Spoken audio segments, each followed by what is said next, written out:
Over the years, archaeologists have uncovered all kinds of stuff on runestones: curses, poems, protective magic spells, and even inheritance disputes.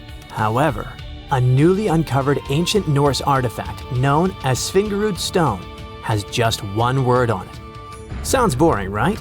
Well, think again, because this might just be the oldest runestone ever discovered, almost 2,000 years old. But that's not all. Excavations are still ongoing, and depending on what follows next, it could unravel secrets and the true meaning behind the mysterious magical runes. So let's explore and see just how much known history you can rewrite with only one engraved word on a stone. A long time ago, during the first few centuries of the Common Era, Scandinavians and Romans crossed paths. They traded goodies like glass and silver. And eventually, Roman customs and even written culture ended up north. The Nords liked the Roman alphabet but wanted their own letters copyrighted, so they decided to create their own unique characters, which they called runes. Almost 20 centuries later, in 2021, archaeologists were excavating an Iron Age burial site near the village of Svingerud in eastern Norway. Among the cremation graves, they uncovered a reddish sandstone slab that would become a centerpiece in a major Norwegian archaeological discovery. It's the size of a coffee table, measuring just over 12 inches across. The stone was found buried with burned bones and charcoal, part of an early cremation grave. The stone had runes engraved into it, looking rough and shallow, like they were scratched with the tip of a knife or something needle-like. Runestones are not unusual. Archaeologists are used to uncovering runic inscriptions, especially in this region. However, tests show that both the burial site and the carving on the stone likely date back to somewhere between the 1st and 3rd centuries. That places it deep in pre-Viking history, centuries before the Viking Age officially began around 800 CE. That makes it one of the oldest reliably dated examples of early writing in Scandinavia. When you look at these carvings, they either look like magical symbols made to call on Nordic deities to help you, or like random scratches made by an angry man hitting a stone with something sharp. But these are real letters, crude but intentional. It's an ancient writing system used by Germanic tribes across Northern Europe. They were engraved into wood, bone, or stone. Their shapes are straight, angular lines because curves were tough to carve with the tools they had back then. When they met with the Roman Empire, rather than just borrowing Latin letters, the Germanic tribes took the idea of writing and carved out their own version. The original alphabet was called Elder Futhark. It had 24 letters. We can find them on artifacts dating from around the 2nd to the 8th century CE. Its name comes from its first 6 letters: F, U, Th, A, R, and K. Each rune probably had a name that matched the sound it made. For example, the rune that sounds like A was called Anzus. However, nobody from back then left us a memo explaining the names. In fact, the knowledge of how to read them was forgotten until 1865, when Norwegian linguist Sophus Bugge deciphered them by comparing clues. He examined later rune alphabets and ancient poems that referenced the runes, like a detective sketching a suspect from scattered witness clues. For many runes, especially the oldest ones in the Elder Futhark, the meaning is still open to interpretation. They weren't common knowledge, which is reflected by the fact that only some 350 surviving inscriptions remain. This changed eventually when the Scandinavian language evolved from Proto-Norse into Old Norse, spoken by mighty Vikings. The Elder Futhark was reduced from 24 to 16 runes to reflect the changes in the language, thus becoming the Younger Futhark, which was far better spread. Runes weren't really used to write books or keep daily records. Instead, you'd find them carved on gravestones, weapons, and various tools. It's believed that people used runes to show ownership, honor loved ones who had passed away, leave short messages, or sometimes for protection or magic. In the early days, some runes probably had special spiritual or ritual meanings too. One interesting fact about runestones specifically is that they were often used for self-promotion or boasting. like an ancient social media status or a tweet posted on a wall, or better said, a stone. One such example of a runestone from the 11th century where a man named Vigmund had it carved for himself, calling himself the cleverest of men. He even added that he was a ship captain, and yes, he made sure everyone knew that while he was alive. In the Old Norse poem Havamal, Odin says he hung on the world tree for 9 nights, pierced by a spear, to gain knowledge of the runes. This goes to show just how powerful and mystical those symbols were perceived to be. It's fitting that the word rune comes from a Proto-Germanic word which can be translated as secret or whisper. There's a common saying about power being in words, and for the old Germanic tribes, that power felt like actual magic. It's also why it's important to know when this magic came to be. And the Svingerud runestone tells us that. But it's not just when it was written, it's also what's written on it, where and why. The location where the Svingerud stone was discovered is already a significant archaeological site. It's famous for its incredible discoveries, including the remarkable Jormungbu helmet, the only Viking helmet ever found in Norway. The stone was placed in a cremation pit, alongside the remains of an adult and a few personal items. Thanks to charcoal and bone samples, researchers can figure out how old the runestone is by using a method called radiocarbon dating. The Svingerud stone isn't the first ancient Norse artifact with runes that archaeologists have discovered, not even close. People carved runes into all sorts of everyday objects like combs, jewelry, and knives long ago. Some of those might even be just as old. Other finds have runes, but they're often broken, loose, or don't have clear dating.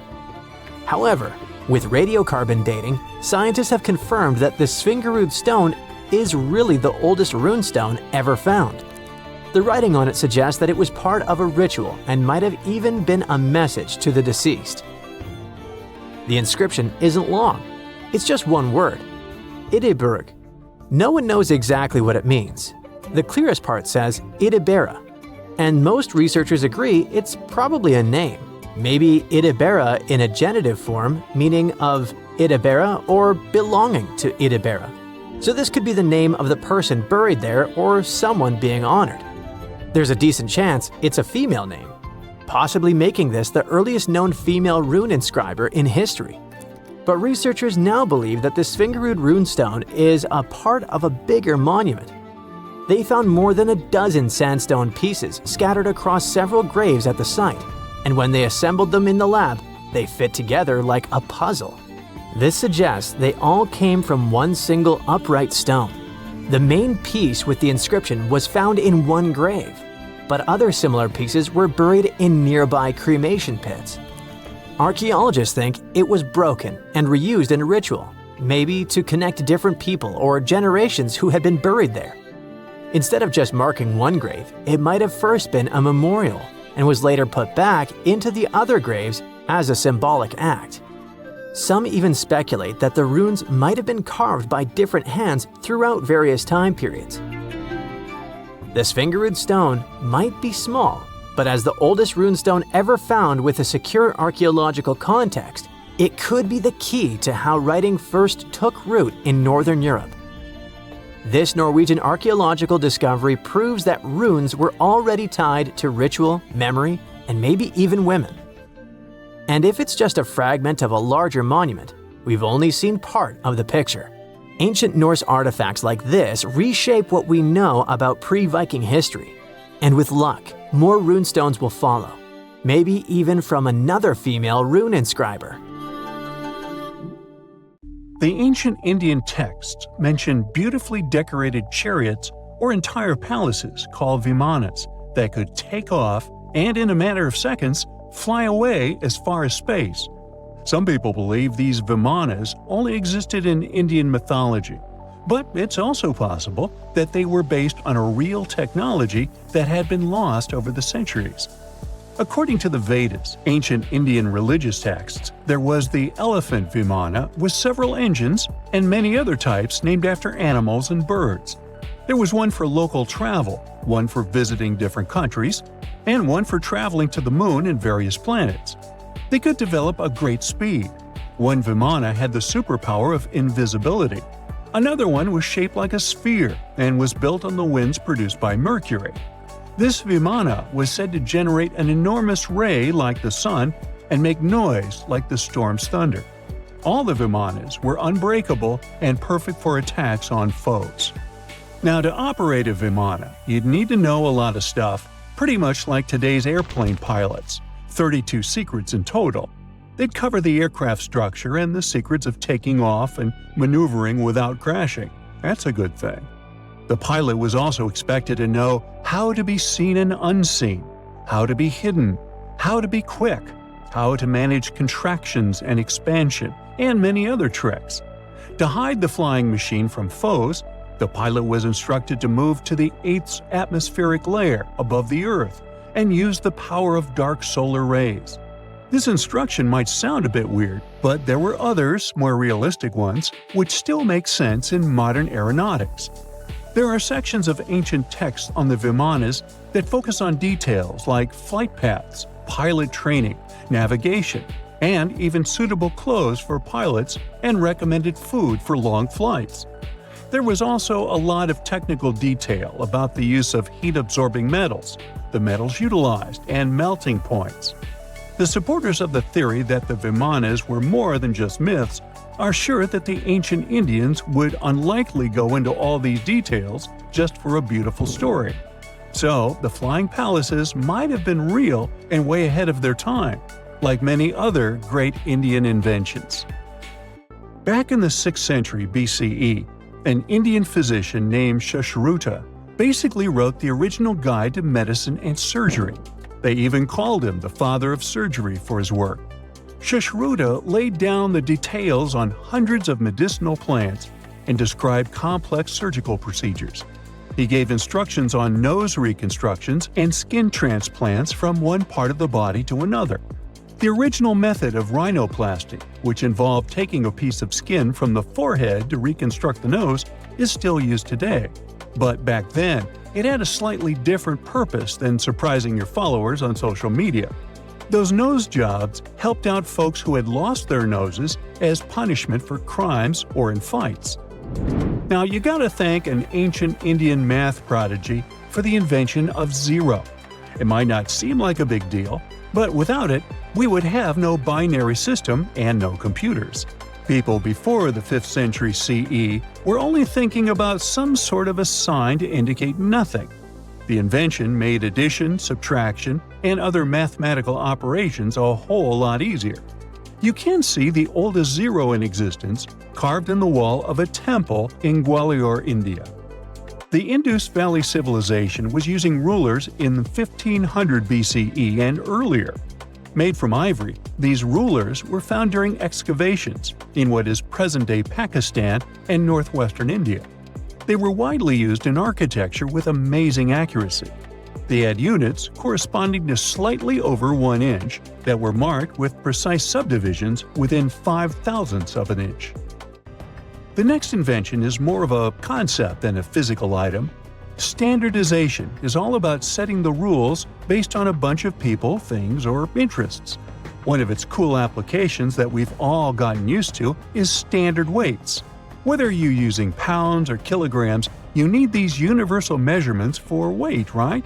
For this, we owe a big shout-out to the merchants from the Indus Valley Civilization who lived around 4,000 years ago. They were measuring everything from food grains to fancy luxury goods using these standardized weights. And their weights had decimal and binary mathematical systems going on. They didn't have high-tech gear, but they pulled off some serious precision using complex calculations and even sand for construction. Their art of standardization made its way to Persia and Central Asia, basically becoming the global weight-watching standard. So, if yoga is your go-to exercise, you definitely have a personal reason to appreciate the ancient Indian geniuses. Over 5,000 years ago, during the rule of the Indus-Sarasvati civilization in northern India, yoga was first mentioned in the Vedas. Yoga was refined and shaped over the centuries, until it grew into a massive teaching with over 200 sacred writings dedicated to this way of obtaining enlightenment. At the beginning of the current era, yoga got a new trajectory thanks to a Hindu writer who laid down a system of yoga in his text, the Yoga Sutras. It became a whole-body rejuvenation, a life-extending practice with poses that you are still doing on the mat today. Yoga has reached the Western world only in the 19th century, and it caught on like wildfire. Chess, the all-time top game for intellectuals, is also an Indian invention. Its ancestor was called Chaturanga, and it was a strategic board game that started gaining popularity around 3,000 years before the current era. This early Indian version of chess was played by 4 people, not 2, and had 64 squares. Each player had 8 pieces, ranging from pawns to kings, bishops to knights, and there was no standard 6-faced dice. They rolled with an oblong one. Players facing off were actually allies, forming 2 teams based on the direction they sat. Chess, that we know and love today, was first mentioned in ancient Indian literature in a legend. It said that the wife of a villain called Ravana had invented the game to amuse him. Now, the word shampoo comes from the Hindi word, which means to soothe or knead. The substance was invented in India in 1762 and was originally used for head massages, hence the name. The first shampoo was made of natural oils and herbs. British traders fell in love with the idea and brought it back with them to England. It took years for the original head massage oil to evolve into shampoo as we know it today, but it's still an Indian invention. Unlike the ancient Greeks, who wore animal skins, the Indians started cultivating cotton back in the 5th and 4th centuries before the current era. They used cotton threads to produce fabrics that soon became a huge hit in the Mediterranean and beyond.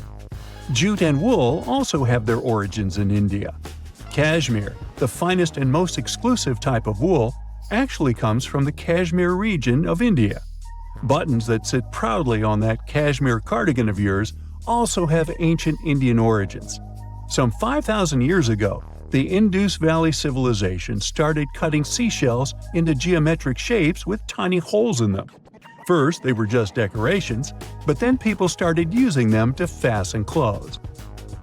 Now, when you think about radio communication pioneers, Marconi's name usually steals the spotlight.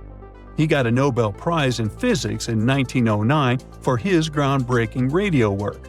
But there's an unsung hero in the radio waves game, and his name is Sir Jagdish Chandra Bose. He spilled the beans on radio communication way back in 1895. He shot an electromagnetic wave across 75 feet at the town hall in Calcutta, and it went through walls, rang a bell, and even set off some gunpowder. Marconi took a page from Bose's book, using his invention, the Mercury Coherer, as a blueprint for his own two-way radio. Bose didn't patent his genius creation, so he only got his credit a century later. Now, how about some surreal hidden places to check out? Grab a flashlight and your backpack, and bon voyage! The trip starts in the mountainous country of Switzerland. You travel to the town of Waltensburg in the eastern part of the country. It's raining and it's very cold, but you still make your way to the bottom part of a mountain, where your first adventure awaits. After climbing up high in the mountains, you see a strangely shaped castle. To get there, you must walk up an extremely narrow pathway. Don't look down, you think to yourself. You tighten the straps of your backpack and manage to walk along the pass. Standing at the door of the castle, you really can't believe what you see. A 13th century fortress built entirely of stone. Today, all that is left of Krafenstein Castle is mainly its ruins, but their condition is good enough to get an idea of what the place looked like back in its glory days. You take your time to explore the castle inside, but honestly, this place gives you the chills and you're ready to move on. The next place on the list is Turkey. A plane and then a car ride later, you arrive in the city of Çorum in the northern part of the country. On the outskirts of Çorum, you find a valley filled with old, overgrown mountains and see the beginning of the trail you're about to hike. The way is extremely steep, but it leads to a secret door carved in the mountain. Congratulations! You've just arrived at Kapilikaya. The huge door is a massive arched stone that blocks the entrance to a hidden building. Experts think it has existed since the 2nd century BCE. Unfortunately, the huge door won't open, so what's hidden inside is a mystery today. It's guessed that there is a room inside. Some locals say there's a treasure hidden there too, but until today, no one has managed to enter the place to check. Okay, it's time to get moving before night falls. Next, you get the unique opportunity to travel to Ethiopia. Wandering around the city of Lalibela, you stumble upon a huge pit carved in the ground. You approach it carefully, and soon enough, you see a magnificent terracotta building. So richly detailed, it leaves you mesmerized. But that's not all. There are 10 other pits just like this one, hiding King Lalibela's 12th century buildings. All 11 constructions are different from one another, yet share a similar recognizable style. They were hand-carved over the span of 24 years, only with the help of chisels, which is unbelievable given that these buildings are up to 50 feet high. That's about as tall as 5 African elephants stacked on top of each other, if you could do that. This unconventional way of construction made them entirely monolithic, meaning they were carved out of just one gigantic piece of rock.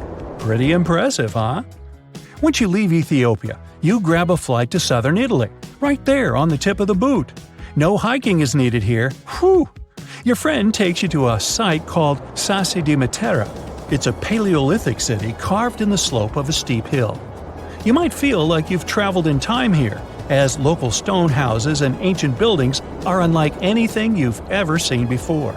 The site, also known as De Sassi, is suspected to be one of the first human settlements in Italy, dating back to over 9,000 years ago. Wandering around the town, you might get invited inside one of the cave-like houses. Oh, and as weird as it may sound, some of the streets run on top of people's homes. Talk about Paleolithic urban planning. You're probably becoming an expert on rock-cut architecture by now, but there are still a few sites left on your list. Next off, you head to Slovenia to visit the world's largest cave castle. This medieval castle was built on top of a 400-foot-high cliff and was designed to be impenetrable. Luckily for you, security is much more relaxed today. Still, if you're looking for a more challenging and less touristy way inside, you can get into the castle through one of its many underground tunnels. They were built over 800 years ago for the owner of the castle. He needed secret passageways to sneak supplies. Today, Pajama Castle is both enchanting and mysterious. I'd say it depends on whether it's a warm sunny day or a cold stormy night. After this medieval experience, you head on to visit Petra, a magnificent Jordanian monument found in the middle of the desert. To get around here, you'll need a large supply of water and sunscreen because it's going to get hot. But this site is worth it. The city of Petra is a marvel of the ancient world. Back in the 4th century BCE, this region was a trading hub at the crossroads of commercial routes. Petra was a wealthy city, home to the Nabateans, an Arab Bedouin tribe that thrived in the region for many years. The rock-carved gate-like structure Petra is famous for is called the Pharaoh's Treasure. It stands at the main entrance to the site and is said to have a treasure hidden inside. You might feel tempted to check it out for yourself, but that's an adventure for another trip.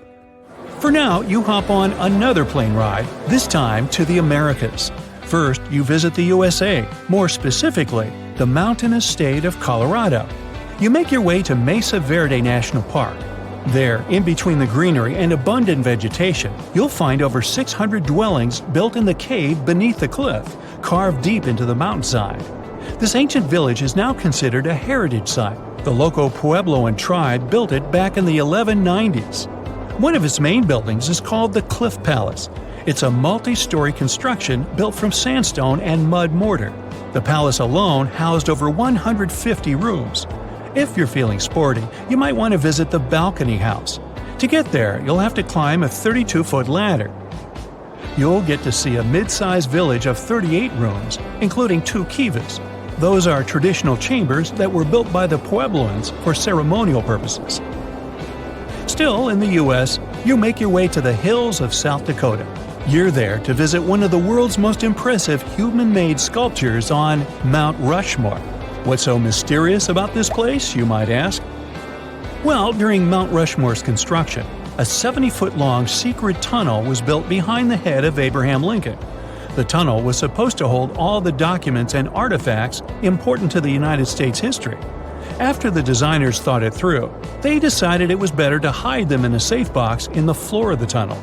The box holds the history of how Mount Rushmore came to be carved, as well as a brief history of the U.S. and the 4 presidents depicted on the mountain. Amazing, right? Now, you're headed down to Machu Picchu, a South American site hidden between the Peruvian mountains. Machu Picchu itself is already a mystery. Researchers still don't know why or even how the ancient Incan civilization managed to engineer the stone-built citadel all the way back in 1450 CE. To get there, you must endure a 3-day hike, reaching the impressive altitude of 8,000 feet above sea level. Or you can get a train, but that's no fun, right? You're here to check on a relatively new discovery. Back in 2010, French engineer David Crespi was taking measurements of the Inca ruins when he noticed a door he had never seen before. It was sealed off by stones. He went back to the site a few months later with an electromagnetic scanner.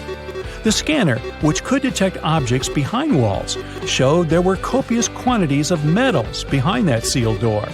The researcher contacted the Peruvian authorities requesting to remove the rocks, but they didn't authorize it.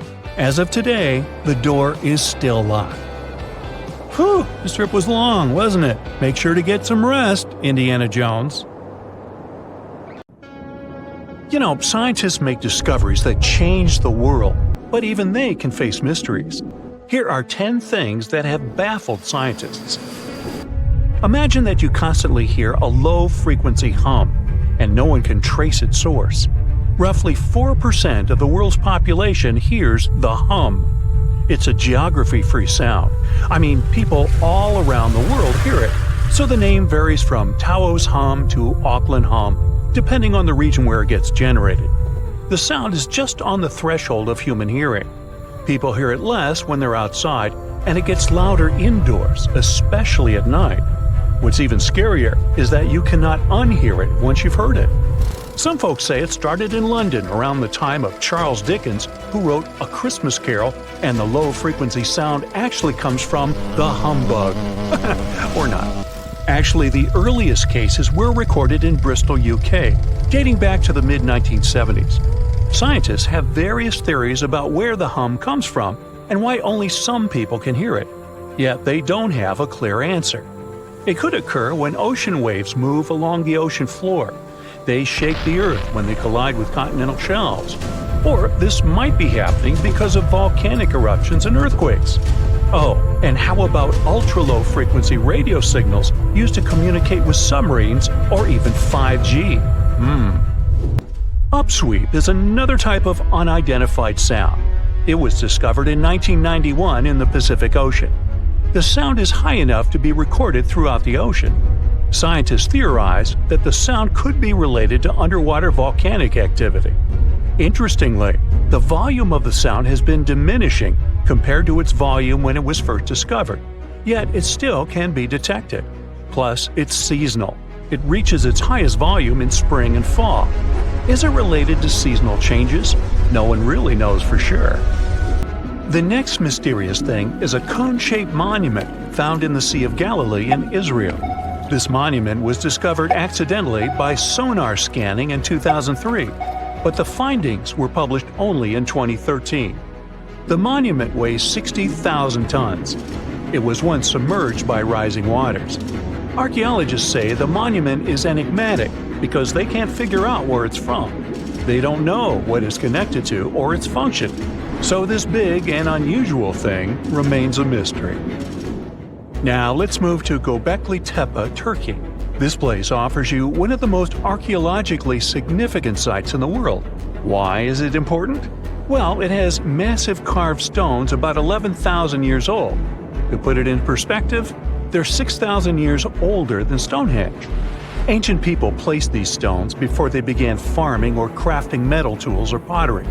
So the existence of this place goes against the chronology of civilization we're familiar with, where people farmed first and built second. Apparently, it wasn't like that. In any case, a good question is, what was the purpose of this site? Was it built to worship some spirits? Yep, archaeologists believe it might be the world's oldest temple. Okay, say this with me. Paleodiction notusum. Yeah, I know it sounds like a chemical formula. This is a living fossil found deep down on the ocean floor. A creature makes these hexagonal burrows, that for sure. Yet scientists can't identify the artists. Now, what do I mean by living fossil? Well, Paleodiction notusum is a creature believed to produce a burrow nearly identical to Paleodiction fossils. Is it a worm-like animal that made them? Scientists don't know. One thing is clear. This isn't some random stuff created by geological forces. Now, speaking of fossils, take a look at this giant one. Its informal name is Godzillius. It was discovered in 2011 by an amateur paleontologist. This is a scientist who studies the history of life on Earth by analyzing fossil records. Anyway, back to Godzillius. It's almost 7 feet in length and 9 feet tall if you were to measure it upright. This fossil is 450 million years old, coming from the time when Cincinnati was underwater. It might be a fossilized algae mat, but some scientists have different opinions. This is a massive tunnel found in South America. The tunnel is at least 8,000 to 10,000 years old. At first, researchers discovered a couple of colossal burrows. They were enormous and neatly constructed. Geologists were amazed, saying they had never seen such structures before. There's no known geologic process to explain their formation. I mean, researchers have known about the burrows since the 1930s, but back then they believed that these tunnels were just some sort of archaeological construction, until they discovered huge claw marks on the walls and ceiling. They reasoned that some extinct species could be the ones to have left these marks. Many geologists strongly believe they've found the burrows of giant ground sloths and armadillos. The structure is the largest known burrow from the Paleolithic age in the Amazon. Yet experts have many questions. How come such a deliberate-looking structure could form naturally? A researcher then discovered another strange cave. This one was hundreds of miles away from the massive tunnel. Fast forward, there are now more than 1,500 burrows from the Paleolithic age found in Brazil. What's even more interesting is that some of these caves are connected to tunnels that sometimes lead to chambers.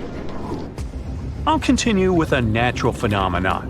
What if I told you that every year, especially in October, fireballs appear on the Mekong River in Thailand? According to legends, Naga fireballs are a call for Buddha to return to Earth, and river serpents are the ones making these calls. Well, that's a myth, but what does science say about it? Is it related to a flammable gas? There are no clear answers yet. These fireballs appear to rise from the water. They can go as high as almost 990 feet. They're like fireworks, disappearing rapidly. They typically glow with a reddish or orange color. I'll mention some legends too, because why not? They're thrilling. And it would be a shame not to include the one about the lost city of Atlantis. As you may know, the legend says that Atlantis submerged into the ocean around 11,000 years ago. Since then, not just scientists, but also treasure hunters and philosophers have been searching for the lost world.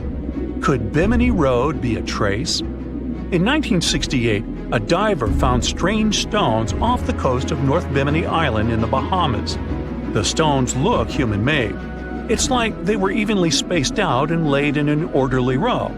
It baffled scientists, but not for long. Carbon dating analysis of the blocks revealed that geological forces created the road naturally. There weren't any tool marks or signs indicating that the blocks had been stacked or something. The research is continuing, but yeah, scientists generally believe that the rocks were created by erosion. Well, I guess the time of Atlantis hasn't come yet. Okay, picture this. You're wandering on the beach, and you see dozens of octopuses walking past. In 2017, a group of people from Wales witnessed exactly this. Why did these creatures come out of the ocean? No one knows the answer. The group reported that they had seen 20 to 30 octopi crawling on the sand. The people looked for some signs of injury but found nothing. They said that they had carried the animals back to the ocean. Interestingly, these creatures kept crawling onto the shore when people were asleep. Experts say that it's hard to be sure of the reason that pushed the animals to the beach without conducting a physical examination. They're still speculating about the reason behind this unusual and rare occurrence. Could it be overcrowding? Furthermore, the octopi were well armed. A separate study points out that the more fishers hunt large animals that feed on octopuses, the more the octopus population grows. Maybe that's why these creatures have to go farther to find food or shelter. But without proper research, these are only theories. There's a lot we don't know about space, too. So here's a bonus fact about the yellowish source of life in the solar system. Scientists have discovered a new type of wave inside the sun. These waves move in the opposite direction to the sun's rotation. Plus, they move super fast, so fast that it's beyond our understanding. Researchers have different theories about the function of the waves. If they figure out their role, this could give them additional insight into the processes happening inside the sun. And yes, the octopi were well armed. Hey, if you think Stonehenge is one of the oldest stone monuments ever, well, let me introduce you to Göbekli Tepe. Buckle up, we gotta travel to Turkey to meet this really old guy. Yeah, he's too old to travel. Jokes aside, Göbekli Tepe, an archaeological site located in southeastern Turkey that dates back to the Neolithic period, around 10,000 BCE. It's considered to be one of the oldest and most significant archaeological discoveries in recent times. The site consists of a series of circular and rectangular structures made of stone pillars. Yeah, it does look like its younger brother Stonehenge. Some of those pillars are decorated with intricate carvings of animals and other symbols. Now, you maybe wonder, hey, why on earth did they make such a fascinating building? What was its purpose? Sorry, I got no answer for that. The purpose of the site is still unknown, but it is believed to have been a ceremonial center for the ancient people who lived in the area. The discovery of Göbekli Tepe has challenged long-held beliefs about the development of human civilization, as it suggests that complex societies may have emerged much earlier than previously thought. Okay, pack your stuff, our travel's just started. Next destination, Masada. It's an ancient fortress located in Israel on a plateau overlooking the Dead Sea. Hey, look at that view, spectacular, huh? It was built by King Herod the Great in the 1st century BCE, and it was very smartly built. Within the fortress, there were various facilities such as storehouses, barracks, a palace, and a set of cisterns capable of holding approximately 40,000 cubic meters of rainwater. People living there believe that the collected runoff from a single day's rainfall could provide sustenance for over 1,000 individuals for a period of 2 to 3 years. Access to the fortress was limited to 3 steep and winding paths leading up to fortified gates. Still, at one point, the fortress was occupied by people who had fled Jerusalem after the city was captured by the Romans. They held out against the invaders for several months, but eventually they were defeated. But these guys didn't surrender. The story of Masada has become a symbol of resistance and bravery. Today, Masada is a popular tourist attraction and a UNESCO World Heritage Site. The next flight is going to be short. We're popping over to Egypt to see the Karnak Temple Complex. It's a vast ancient Egyptian temple complex located in the city of Luxor, Egypt. It was built over a period of 2,000 years and covers an area of more than 200 acres. The complex is dedicated to the worship of the deity Amun-Ra. Wait a minute, that should be Amun-Ra, and it was one of the most important religious centers in ancient Egypt. The Karnak Temple consists of several temples, chapels, and other buildings, including the Great Temple of Amun, the Temple of Khonsu, and the Temple of Ptah. Ptah!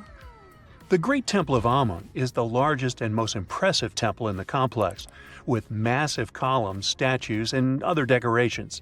One of the most famous features of the Karnak Temple complex is the Avenue of Sphinxes, which is a long avenue lined with Sphinx statues that leads from the entrance of the complex to the Great Temple of Amun. Another notable feature is the Hypostyle Hall, which is a massive hall with 134 columns that are over 70 feet high. The Karnak Temple complex is a popular tourist attraction and a UNESCO World Heritage Site. It's considered one of the most important archaeological sites in Egypt and provides a fascinating glimpse into the religion and culture of ancient Egypt. Hey, we can't hop on the next flight and leave Egypt until we see the Pyramid of Djoser. It has another name, by the way. It's also known as the Step Pyramid. This ancient Egyptian site is located in Saqqara. It was built during the 27th century BCE for the pharaoh Djoser by his architect Imhotep, who is considered one of the most important figures in Egyptian history. People believe this pyramid is the first monumental structure built entirely of stone and is an important example of early Egyptian architecture. The pyramid originally stood at 203 feet tall and was surrounded by a complex of buildings and courtyards. It was constructed in 6 layers, each smaller than the one below it, giving it the distinctive step-like appearance. The pyramid was used as a burial place for Pharaoh Djoser and was surrounded by a vast necropolis that contained the tombs of many other important officials. The Grateful Dead? The Pyramid of Djoser has several renovations and additions over the centuries, including the addition of a limestone casing that covered the original step structure. However, much of the pyramid was destroyed over time, and today only the central core remains. Despite this, it remains an important archaeological site and a popular tourist attraction in Egypt. Alrighty, we're ready to move on. There's one more pretty recent discovery we gotta see today.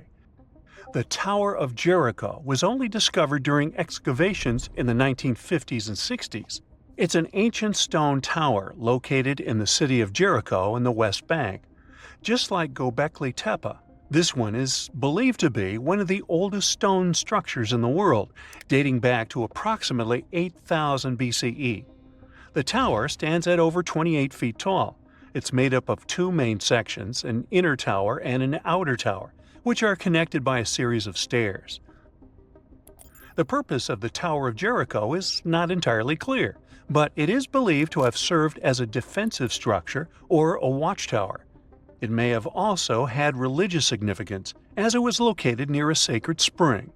The Tower of Jericho is a significant archaeological site and has provided valuable insights into the early history of human civilization. It's open to visitors and is a popular destination for tourists interested in ancient history. Now, this ancient site even got attention from Netflix, and they made a movie where the action takes place in Mohenjo-Daro. This site was a major center of the Indus Valley civilization in present-day Pakistan. Mohenjo-Daro was one of the largest cities of the ancient world, with a population estimated to have been around 40,000 in its peak. Trust me, that must have been a crazy megalopolis back then. The city was notable for its advanced urban planning, with sophisticated drainage and sanitation systems, and its impressive architecture, including the Great Bath and the Granary. Mohenjo-Daro was abandoned around 1900 BCE, and its ruins were only rediscovered in the 1920s. Today, it is a UNESCO World Heritage Site and an important archaeological site for the study of ancient South Asian civilization. We're heading to a teeny-tiny country that has quite an impressive history.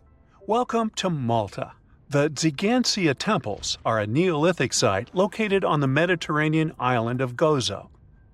They're probably one of the oldest freestanding structures in the world, dating back to around 3600 to 3200 BCE. The temples consist of 2 megalithic structures, each with multiple rooms and altars.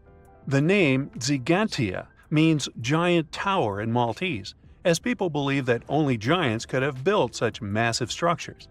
The temples are believed to have been used for religious purposes and are considered to be an important example of prehistoric architecture. They were added to the UNESCO World Heritage List in 1980. Well, you must be pretty tired, but there's one more place we gotta visit today. Our plane is already landing in Armenia, and we're here to see the Temple of Garni. Look, this one is well preserved. This temple dates back to the 1st century CE. It was built by King Tiridates I as a dedication to the sun deity Mir.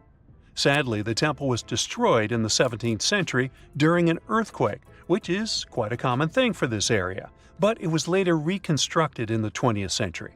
Today, it's a popular tourist attraction and is also listed as a UNESCO World Heritage Site. Now, this bad boy was the size of a husky and could maybe pass for one, except it didn't have any fur and was a top predator with extra long, blade-like canine teeth. Ooh, charming. Meet the earliest known saber-toothed animal to have ever lived. It roamed the Earth well before the dinosaurs. Scientists made the description of this creature based on its fossils found on the Spanish island of Majorca in the Mediterranean Sea. About 200 million years ago, none of us were around then, the very first true mammals appeared, and they lived right alongside the dinosaurs. But if we trace the family tree of mammals even further back, we'll find an ancient group called Therapsids.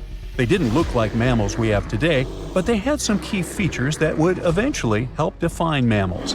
For example, Therapsids had special openings on the sides of their skulls for jaw muscles, and parts of their jaw bones would later evolve into the tiny middle ear bones that all mammals, including you, have today. So, the new discovery is what might be the oldest known Therapsid fossil. The fossil, which doesn't have an official species name yet, belongs to a group called Gorgonopsians. Those guys are more closely related to mammals than they are to any other living animals. Some of them were as small as cats, and others were as massive as polar bears. Gorgonopsians had some very mammal-like traits, like different types of teeth for different jobs. But unlike mammals, these ancient predators kept replacing their teeth, even their giant saber-like canines, over and over during their lives. Hey, that would be handy. Until now, the oldest Gorgonopsian fossils we knew about were around 265 million years old. But this new fossil is even older, dating back between 270 and 280 million years. The find was super detailed and complete, including its sharp knife-like fangs, part of its jaw, pieces of its spine, ribs, tailbones, and toe bones, plus most of one of its back legs. Even though the creature's skull wasn't complete, the scientists think it was about 7 inches long, and the animal itself would have been around the size of a medium-large dog, weighing between 66 and 88 pounds. But other than that, it didn't really look much like a dog. Even though it had some lizard-like features, calling it a lizard dog is totally wrong. Mammals and reptiles do share a super ancient ancestor from about 320 million years ago, but their evolutionary paths split a long time ago. When the newly found creature was alive, the island of Majorca was right in the middle of the gigantic supercontinent Pangaea. Back then, this area went through super wet and super dry seasons. Scientists have always wondered if major moments in mammal history happened in tropical places like this, but we just didn't have the right fossils to prove it.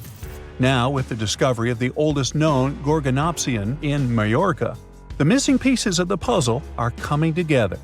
It looks like some huge steps in mammal evolution could have happened in low-latitude environments we haven't explored much yet. The so-called gap in the fossil record might just be because paleontologists weren't looking in the right spots. Our hero of the day wasn't the only cool guy rocking the planet before dinos settled in. Over 500 million years ago, the weirdest predators to have ever existed ruled the oceans. The name is a bit tricky to pronounce, so I'm not going to. Okay, it's Anomalocaris, but it just literally means unusual shrimp. This creature looked nothing like anything alive today. Scientists think it was the first true apex predator, the orca of its time.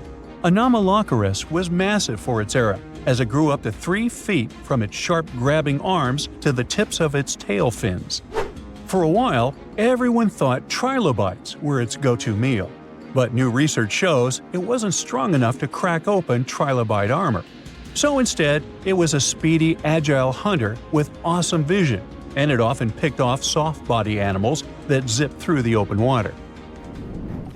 Now, another really cool creature from pre-dino times is a fish that could walk on land. Tiktaalik lived in marshy rivers that looked a lot like today's Amazon rainforest.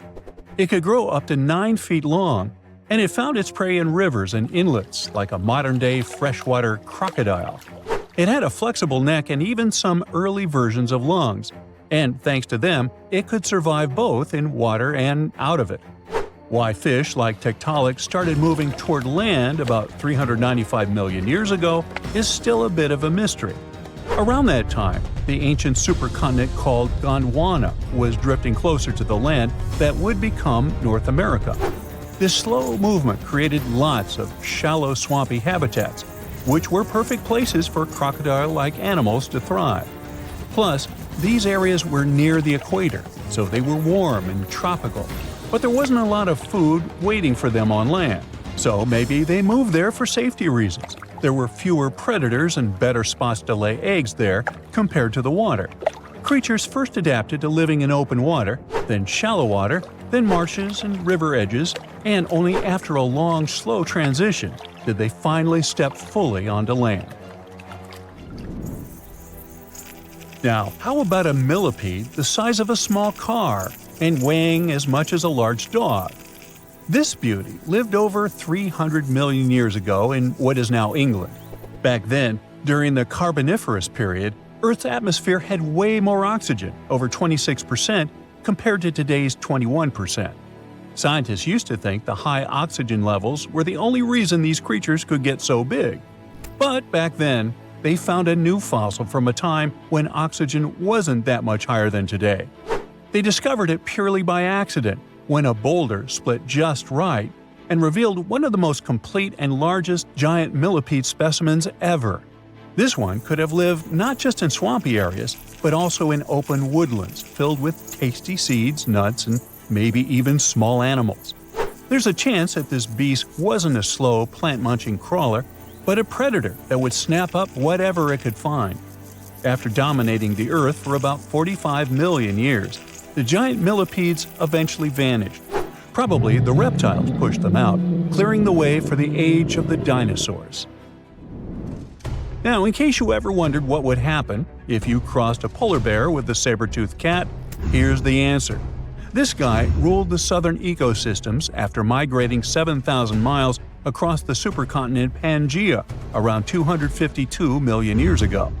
It had a tough skin like a rhino's and massive canines, perfect for tearing away huge chunks of meat, and it was an excellent runner.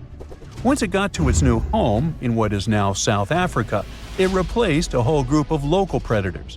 But its glory didn't last long, as closer to the end of the Permian period, massive volcanic eruptions made the weather patterns change and wiped out about 90% of all species. And because top predators are usually big, slow to grow, and not super common, they often vanish among the first when massive extinction events hit. And that's how our guy here went extinct. Our final creature of the day was a dragonfly that lived around 300 million years ago and had a wingspan of over 2 feet, 6 long, spiny legs, and huge, bulging eyes. Svingerud. This 4-winged giant is most likely the largest flying insect that ever lived, and it easily outsizes today's dragonflies, which are its distant relatives. Like modern dragonflies, Svingerud like to hang out in open areas near ponds and slow-moving streams. But unlike today's dragonflies, it wasn't just catching tiny bugs. This guy was likely the top predator in these open spaces. It used the spines on its legs like a flying trap to snatch prey out of the air, including other flying insects, small amphibians, and even lizard-like creatures. Scientists found the first fossils of Svingerud in 1880 in the coal-rich rocks in France. The fossils were incredibly well preserved and showed off the detailed vein patterns in their wings. Scientists think Svingerud grew so huge because it didn't have much competition from vertebrates, and the air back then, during the Carboniferous period, had a lot more oxygen than it does today. So check out this creature. What do you think this thing is? Is it a plant, an animal, or maybe even some kind of wild fungus? At first glance, this fossil could pass for any of those ancient life forms. And honestly, scientists have been scratching their heads over it for over 150 years. But now, it looks like we might finally be cracking the case on this unknown species discovery. A long time ago, during the Devonian period, plants were just starting to grow on land. The tallest trees were only a few feet high, and animals hadn't even evolved backbones yet. Back then, massive natural towers up to 26 feet tall and 3 feet wide, looking like branchless cylindrical tree trunks, were rising from the ground. Hey, what a contrast with trees back then. When scientists first discovered fossils of those towering organisms, they were totally confused, as these strange prehistoric creatures didn't look like anything they'd seen before. Some thought they were weird cone-bearing trees. Others guessed they might be underwater plants like giant seaweed or lichens, which are partnerships between fungi and algae. The mysterious objects received a name, prototaxites. When scientists studied them up close, their internal structure reminded them of a bunch of different things. They couldn't believe a 20-foot-tall fungus or algae could be real, but that's what the fossils showed. Then most scientists decided that prototaxites were giant fungi. But still, something didn't feel right about it. In 2007, they decided to finally get the prototaxites mystery explained and ran a chemical test on the fossils. So they looked at the types of carbon inside them and compared them to regular plants from the same time. If prototaxites were plants, the carbon ratios would match, but they didn't.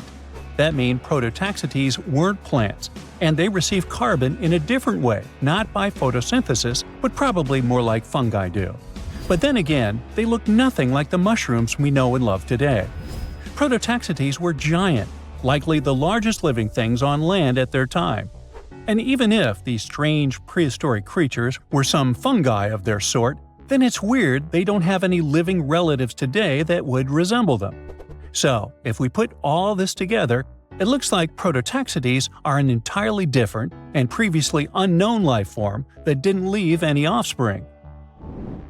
Now, prototaxites aren't the only unclassified organisms on Earth.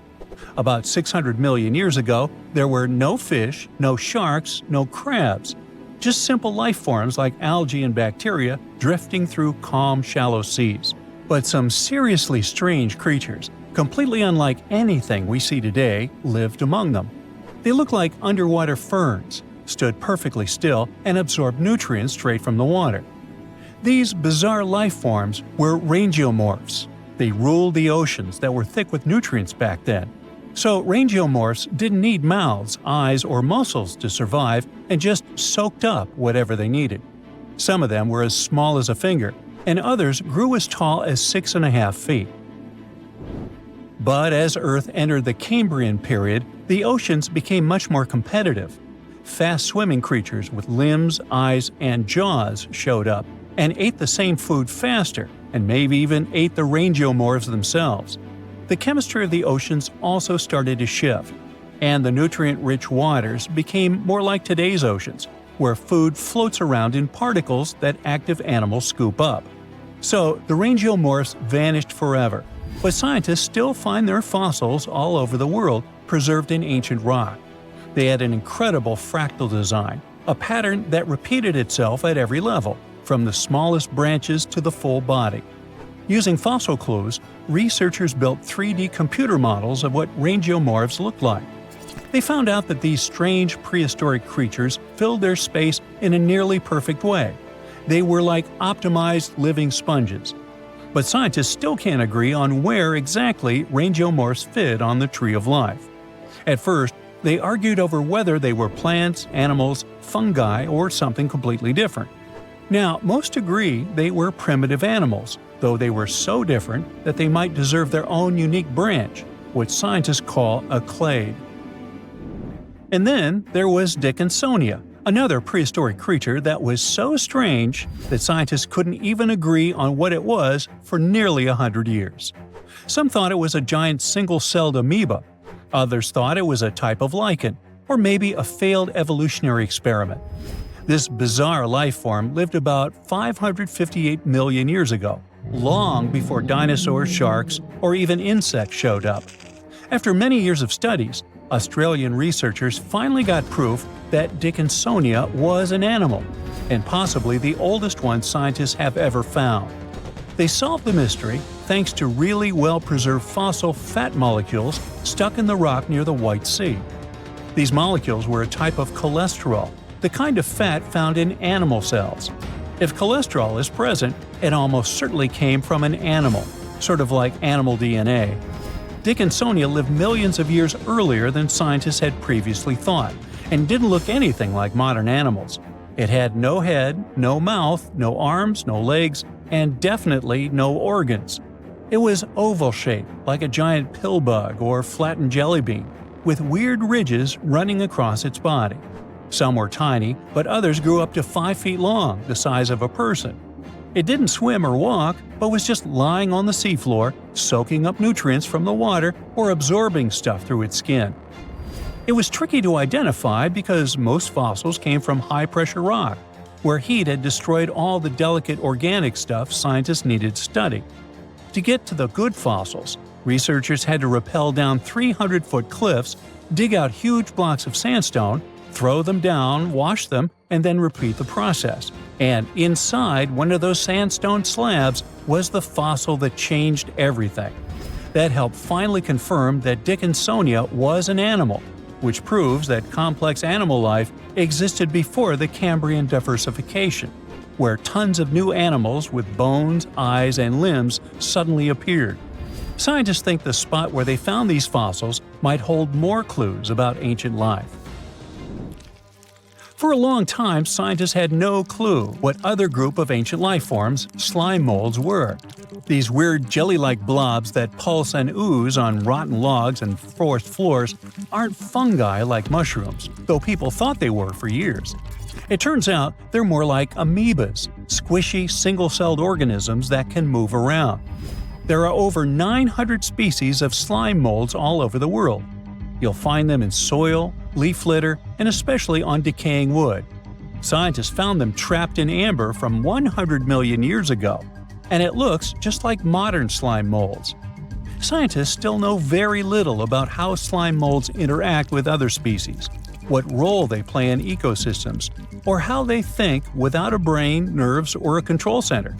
But somehow, they can make decisions and adapt to their surroundings. That makes them a lot like social insects, like ants or bees, where no single bug is in charge, but the colony still works together as a smart group. Even without brains, scientists have trained slime molds to solve mazes just by responding to chemicals and learning from their environment. One way these organisms learn is through a process called habituation. It's sort of like how you get used to cold water after jumping in a lake, or stop noticing an annoying buzzing noise after a few minutes. That's your brain helping you tune out something harmless. Some slime molds can do this too. If they get in nasty conditions, like salty, dry, acidic environments or chemicals, they'll avoid them at first. But if there's food on the other side, they'll eventually get used to it and push their way through. And if you let slime mold go dormant and wake up a year later, it still remembers how to deal with salt. They even seem to be able to decide where to go based on where they found food in the past. With more and more unknown species discoveries, scientists can paint a better picture of Earth's biological past.